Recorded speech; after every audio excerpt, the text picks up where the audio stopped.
నమస్తే. ఇన్నాళ్ళు నన్ను సపోర్ట్ చేస్తూ, ఎంకరేజ్ చేస్తూ మీ ప్రేమని నాకు అందిస్తున్న ప్రతి ఒక్కరికి కృతజ్ఞతలు. అలాగే ఈ వీడియో కూడా ఖచ్చితంగా మీకు ఉపయోగపడుతుంది. లైక్, షేర్ అండ్ సబ్స్క్రైబ్ చేసి మీ సపోర్ట్‌ని నాకు అందించండి. అలాగే ఈ వీడియో పట్ల మీకున్న అభిప్రాయాన్ని కామెంట్ సెక్షన్‌లో కామెంట్ చేసి తెలియజేయండి. ఇప్పుడు వీడియోని చూద్దాం. జీవితంలో రకరకాల సమస్యలతో బాధపడుతున్నారా?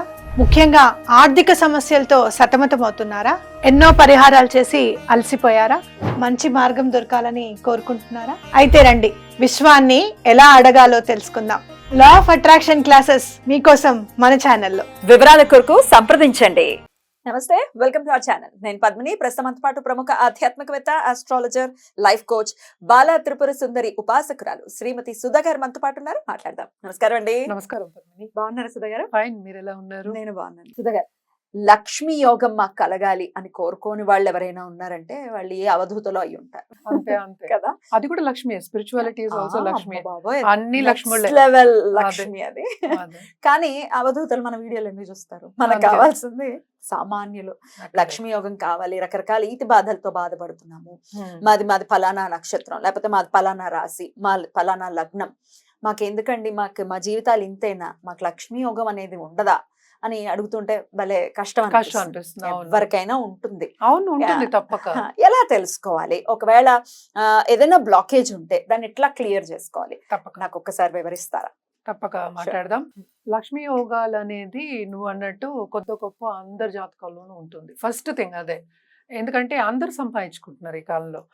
అదేంటంటే ఎత్తు తగ్గులు, ఎంత ఉంది ఎంత లేదు పర్సంటేజ్ అనుకుందాము, ఎంత మోతాదులో ఉంది అనుకుంటాం. అంటే ఏంటంటే ఎంత బలంగా ఉంది అనుకోవడం అనేది చూసుకోవాలి. జనరల్గా మాట్లాడుకోవాలి అంటే మనం లక్ష్మీ యోగాలు కానీ ఎనీ యోగం ఫర్ దట్ మ్యాటర్ మనం లగ్నం నుంచే చూస్తాం. అంటే ఏంటంటే బర్త్ చార్ట్లో మనకి రాశి ఉంటుంది, లగ్నం ఉంటుంది, ప్లస్ దశా విశేషాలు ఉంటాయి. మనం దశా విశేషాల గురించి కూడా చాలా మాట్లాడుకున్నాము. బట్ ఇవన్నీ ఉన్నప్పుడు ఇవంతా కలయిక కదా. ఈ మూడు కలిసినప్పుడు మనకి ఒక యోగం అనేది ఫామ్ అవుతుంది. అసలు యోగం అంటే ఏంటి అంటే, రెండు ప్లానెట్స్ కలిసి ఉన్నా, లేకపోతే కేంద్ర కోణాల్లో ఉన్నా, లేకపోతే బెనిఫిక్స్, న్యాచురల్ బెనిఫిక్స్. మనమేమో జూపిటర్ అంటే గురుడు అంటే అందరికన్నా బెస్ట్ బెనిఫిట్ కదా. గురువు కానీ, లేకపోతే వీనస్ శుక్రుడు కానీ, లేకపోతే బుధుడు, వీళ్ళందరూ ఎగ్జాల్టేషన్లో ఉన్నా. ఓకే, సో ఇలాంటి యోగాలు అనేవి ఫామ్ అవుతాయి. And also more than 2 planets in any 1 house.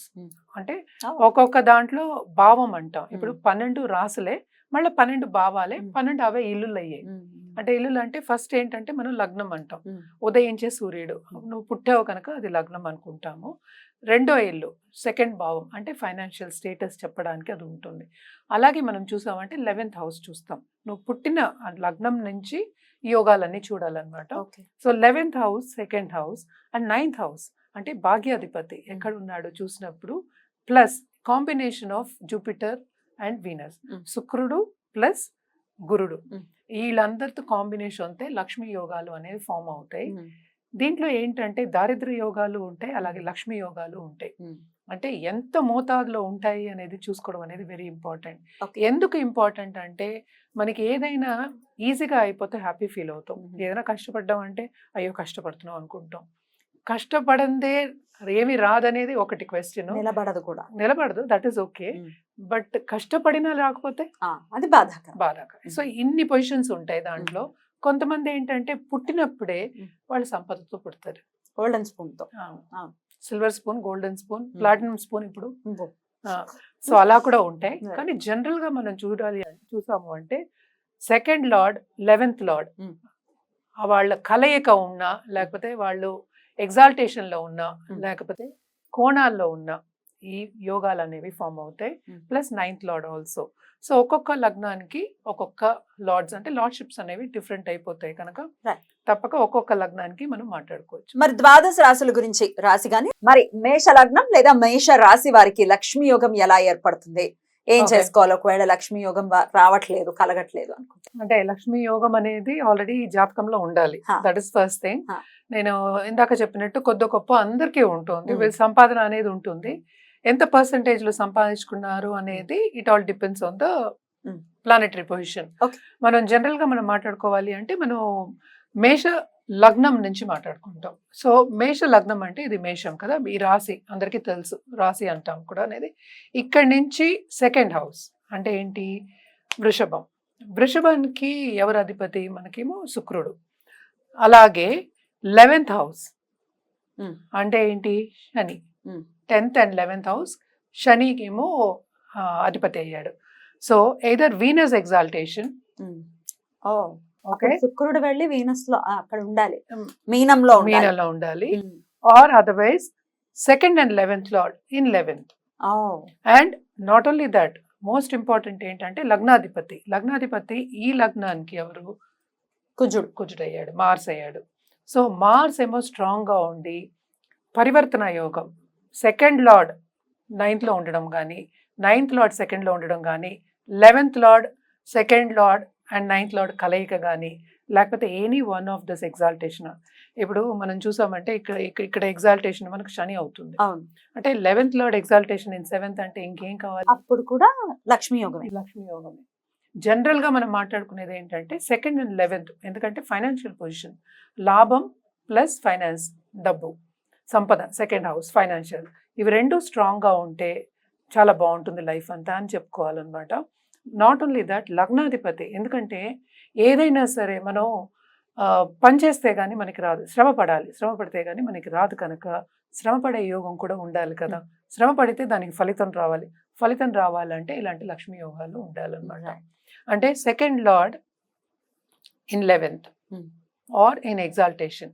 కానీ మళ్ళీ ఇన్ ఎగ్జాల్టేషన్ అంటే 12th లో పడతాడు. సో అందులో వ్యయంలో పడినప్పుడు ఏంటి? లాసెస్ వచ్చే ఛాన్సెస్ ఉంటాయి. ఉంటుంది డబ్బు, బట్ లాసెస్ వచ్చే ఛాన్సెస్ ఉంటాయి, అలాంటివి ఉంటాయి అన్నమాట. అలాగే మనం చూసామంటే ఇది 9th లార్డ్, ఇక్కడ 9th లార్డ్ ఎవరయ్యారు మనకి? గురు 2వ ఇంట్లో ఉండడం, అంతే కదా. 9th లార్డ్ భాగ్యాధిపతి, ఇంకా లేకపోతే ఎట్లాగా. సో ఇవన్నీ ఏంటంటే ఒక బ్లాంకెట్, దీని మీద చెప్పలేము అనమాట. బ్లాంకెట్ అంటే సేమ్ అన్నిటికీ చెప్పలేము. సో ఒక్కొక్క దానికి ఒక్కొక్కలా ఉంటుంది. సో ఎవరికైనా సరే ఇండివిజువల్ జాతకం మీద ఆధారపడి ఉంటుంది అనమాట. సో కొన్నిటికి ఎగ్జాల్టేషన్, ఇప్పుడు మాస్ ఎగ్జాల్టేషన్ ఇన్ 10th అనుకో, కెరియర్ లో బాగా డబ్బు సంపాదిస్తారు, మంచి ఉన్నత పొజిషన్ లో ఉంటారు అని చెప్పొచ్చు అనమాట. సో ఇన్ని లార్డ్స్ తోటి కలయిక ఉన్నప్పుడు భావ్యాధిపతి అంటాం కదా. లగ్నాధిపతి ఎగ్జాల్టేషన్ కూడా యోగం కిందే అంటే కేంద్రంలో కదా. అదొకటి 10th కదా, 10th లో కదా, కేంద్రంలో కదా. సో ఉన్నత స్థానంలో ఉన్నప్పుడు బాగుంటుంది. జూపిటర్ ఓన్ హౌస్ లో ఉన్నప్పుడు కూడా బాగుంటుంది, ఎందుకంటే ఈయన మళ్ళా చూస్తాడు ఇక్కడ కదా. చూసినప్పుడు ఇంకేం కావాలి, ఆస్పెక్ట్ ఉన్నప్పుడు ఇంకేం కావాలి? లక్ష్మీ యోగం, లక్ష్మీ కటాక్షం పరిపూర్ణంగా ఉంది అనేది లెక్క అన్నమాట. అలాగే ఎవరికైనా కొంచెం అవయోగాలు కానీ, వేరే డిఫరెంట్ యోగాలు కానీ, అవయోగం అంటే ఏంటంటే నెగటివ్ ఆస్పెక్ట్స్ ఆఫ్ లక్ష్మీ యోగం అనుకుందాం. కొన్ని యోగాలకి అవయోగం అంటాం, అంటే నెగటివ్ ఆస్పెక్ట్స్ అంటాం. అలా ఉన్నప్పుడు ఏంటంటే మనం జనరల్గా కూడాను లక్ష్మీ గణపతి పూజ చేయడం, ఆమెను ఎవ్రీ డే తలుచుకోవడం అనేది, నిత్య పూజ చేయడం అనేది వెరీ వెరీ ఇంపార్టెంట్. ఈ యోగాలు ఉన్నా కూడా చేస్తే ఇంకా సంపద వచ్చే ఛాన్సెస్ ఉంటాయి కదా, తప్పక పాజిటివిటీ అనేది పెరుగుతుంది కదా. సో లక్ష్మీ గణపతి, అలాగే హోమాలు కానీ, మంత్రం చెప్పడం కానీ, లేకపోతే ఏంటంటే పూజ చేయడం కానీ, ఏంటంటే ఆబ్స్టికల్ వస్తున్నాయి, బిజినెస్ పీపుల్కి ఎస్పెషల్లీ ఆబ్స్టికల్స్ వస్తూనే ఉంటాయి. సో రాకుండా ఉండడానికి గణపతిని రోజు తలుచుకోవడం అనేది వెరీ వెరీ ఇంపార్టెంట్. మేష లగ్నం వాళ్ళు అంటే ఏదైనా సరే జనరల్ గా లక్ష్మీ యోగానికి కూడా మనం ఇవే చెప్తూ ఉంటాం అనమాట, చేసుకుంటే మంచిది అనమాట. రైట్, బ్యూటిఫుల్ అండి, చాలా అద్భుతంగా వివరించారు. డెఫినెట్ గా ఎవరు ఇప్పుడు మాకు ఈ జాతకాలు తెలియవు, మీరు చెప్పింది నేర్చుకునే వాళ్ళకైతే చాలా బాగా అర్థమవుతుంది. కానీ అర్థం కాలేదు, మాకు లక్ష్మీ యోగం కలగాలి, మేషరాశి లేదా మేష లగ్నం వాళ్ళు అనుకుంటే లక్ష్మీ గణపతికి ఎంత చేసుకుంటే అంత లక్ష్మీ యోగం అనేది, లక్ష్మి అనేది ఉండాలి కదా. రైట్ అండి, చాలా బ్యూటిఫుల్ గా ఎక్స్ప్లెయిన్ చేశారు, కృతజ్ఞతలు. ఇక నెక్స్ట్ ఎపిసోడ్ లో వృషభ రాశి లేదా వృషభ లగ్నం కి వాళ్ళకి ఎవరు ఇస్తారు లక్ష్మిని, అలాగే లక్ష్మీ యోగం ఎలా పడుతుంది వీరికి అనేది నెక్స్ట్ ఎపిసోడ్ లో తెలుసుకుందాం. థ్యాంక్ యూ అండి, నమస్తే.